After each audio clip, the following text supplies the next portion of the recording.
life, every day, late at night, not okay, all I want, and I pray.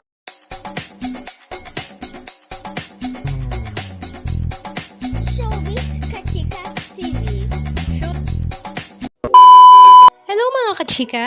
Dahil nga sa dumaang napakalakas na super typhoon na si Bagyong Karina ay talaga namang napakarami sa ating mga kababayang Pilipino ang naapektuhan nito, lalong-lalo na nga ang mga nasa Metro Manila, Quezon City, Marikina at napakarami pang lugar.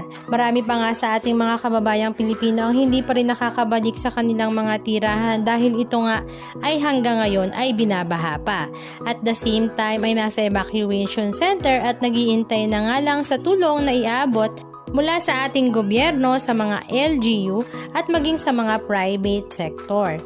Pero ang nakakalungkot nga ay ang ilan sa ating mga kapwa Pilipino ay talagang nagagawa pa rin ngang manloko at ginagamit ang sitwasyong ito para makapanghut-hot ng pera sa ibang tao.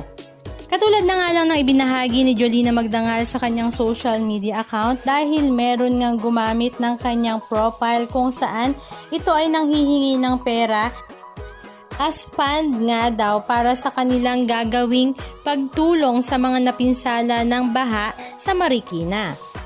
Nakaagad namang inalmahan nga ni Jolens dahil wala naman daw siyang kinukolektang any funds para sa nasalanta ng Bagyong Karina. Kaya naman ito ay scammer nga daw at binabalaan nga niya ang kanyang mga kaibigan, ang kanyang mga followers or anyone na magme-message in behalf of Jolens regarding this situation. Nakakalungkot nga talaga na ang iba nga ay gumagawa ng paraan para nga makatulong sa ating mga kapwa Pilipino, pero ang iba naman ay talaga namang nananamantala pa at gumagawa pa ng masasamang bagay para lang nga makapanghut-hot ng pera sa ibang tao. Samantala si Carla Estrada naman ay binahagi sa kanyang social media account na nagkaroon nga sila ng feeding program kasama nga ang kanyang Tingog party list para nga ito sa mga nasalanta ng Bagyong Karina at naroroon din nga ang kanyang anak na Jose Carlito maging si Kagawad James Yap ng San Juan.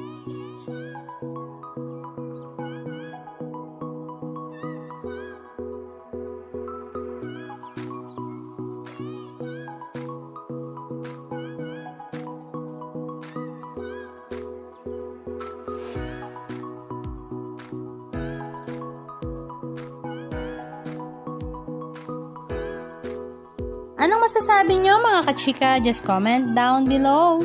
And please don't forget to subscribe. Thank you!